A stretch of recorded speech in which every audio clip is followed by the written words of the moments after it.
Hello everyone, welcome to another Rick's Picks. Today I'm going to be doing my review of the G.I. Joe classified figure Vipra. So what I'm going to do is I'm going to take a look at her in packaging, then I'm going to take a look at the figure and her accessories, and then I'm going to give you my thoughts on her. Also this week I'm going to be doing a review of the G.I. Joe classified figure Lowlight as well, so check that video out as well.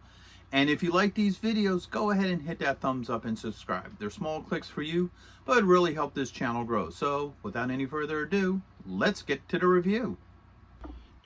So here she is in packaging. I love the packaging for her. This is a really cool picture of her in this stats with the skull helmet. She's part of Python Patrol. You get this nice little piece of art. You get all of her accessories here, the classified series logo, the Cobra seal showing that she's a member of Cobra, her name. Up on the top here, you get your choking hazards and age restrictions, and you get the G.I. Joe classified series there as well. Spin it around this way, you get this nice piece of art again. G.I. Joe, her number. Spin her this way. All right. You get a nice look at the figure, all of her accessories, and then I guess a couple highlights that they make about the figure. Her stats, her name, number, and legal. Now this is something I want to talk about real quick, and I've been saying this from the beginning. I really wish that the classified series would have the file cards, okay? That was one of the coolest things about G.I. Joe when I was a kid, was each one came with a file card, tells you a little something about the character to give them a little bit more depth. And I think a character like her deserves a file card because she's not that well known of a character, but the real reason why I got her was because she looked interesting. Like, let me spin this around. On this side, you get your, her number, some art, the QR code. But getting back to what I'm talking about, look at this figure. She looks cool. She looks like she should have some sort of backstory to her, like a really cool backstory that's really interesting. And I would love to have a file card with her. I mean, even if it isn't part of the box, like maybe they can start storing like a file card with, the accessories and stuff. But, she looks like an interesting character. She isn't one of your more well-known characters. I looked her up. Apparently her first version, her version 1, was a repaint of Jinx that came with a Cobra Jeep. And then I think she might have been released once or twice after that. But she just looks interesting, and I would like to know more about this character. And this is, once again, another argument in my point of view to why they should have the file cards with her, because I would really like to know more about this character. And speaking about this character, without any further ado, let's open her up and see what she's about. Okay, so here she is out of packaging. She's a really good looking figure. Let's give her the rotation. All right, they put a lot of neat detail into her, like how you get all these little waves and stuff within her outfit. You got the Python pattern up here. Okay, the yellow, black, and I guess that's like a burgundy works really well with this figure. I like the color code to her. So let's start going through her points of articulation. So her head's on a ball joint. All right, she has a shoulder joint, a swivel, an elbow joint, and a wrist joint. All right, that wrist joint's a little tight, but it is there.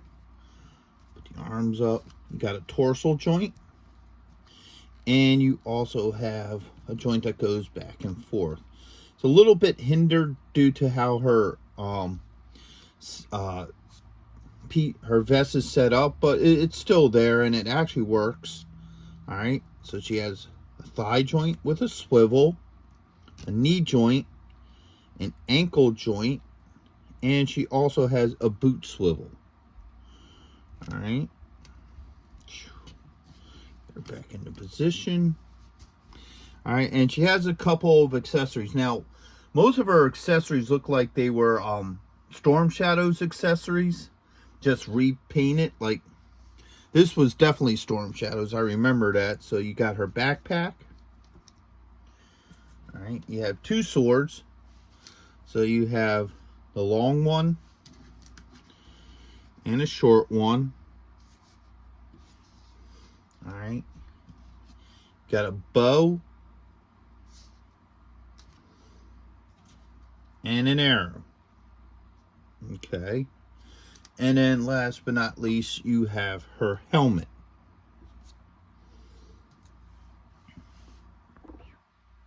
Alright, so let's go through all these different accessories and see how well they work with her. Alright. Straighten out those ankles a little bit. So, unlike the Storm Shadow character figure, she doesn't come with a knocked finger. She just comes with like trigger fingers. Like, if I remember right, he actually came with a hand that kind of looked like it was holding a bow. But let's start off with her backpack first. Alright, so spin her around this way. There's a hole here. This goes right in here.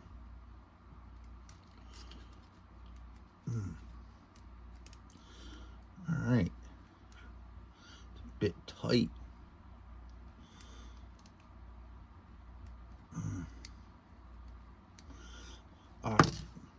That's not good.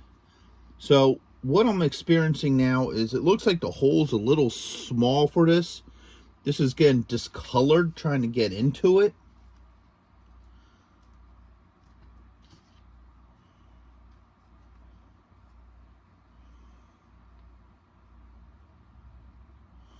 I'm gonna, there it goes. Okay, so it will fit in there, but work it in slowly because it seems like the hole's a little tight. So you know, you can bend this peg, and when I was trying to put it in, it was starting to get discolored because it's getting bent all over the place. So work it in slowly, and then eventually it will go in. Just be careful of that. All right. Now she has the bow here.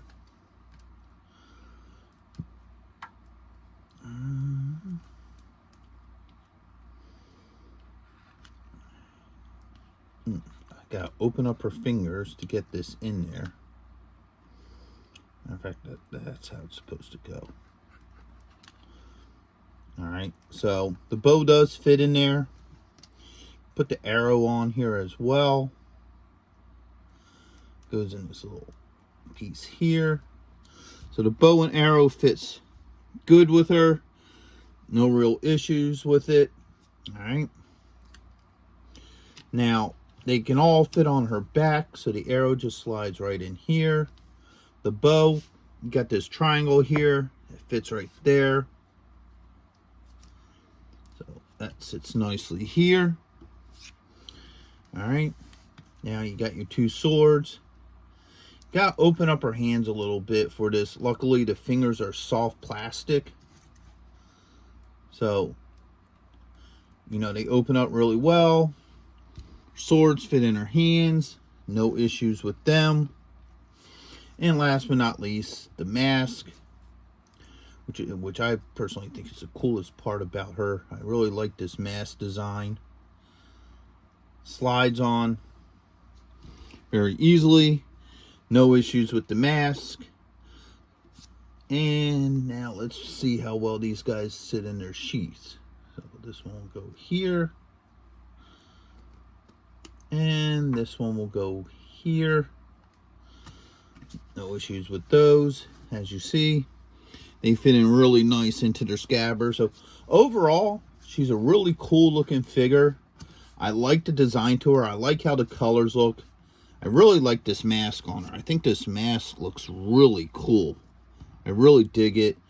She seems to be a unique character. And I definitely think she would look great with the rest of your Joes. Probably my only issue is, like I said earlier in the video, I would have liked to have seen a file card on this character because she's really interesting. She's not one of your standard Joes or Cobras, you know, that everybody knows. And I would have liked to have known a little bit more about her, you know, because she just looks really cool. But other than that, I think she'd look great with the rest of your Joe's collection. You know, right now, they're really big on this Python Patrol, so a lot of repaints and what have you are part of that as well. But she's definitely really cool. She would look great with them or just with your collection in general. So with that being said, I hope you guys did like this review. If you did, go ahead and hit that thumbs up, share, and subscribe. They're small clicks for you, but it helped this channel grow. So until the next one, late.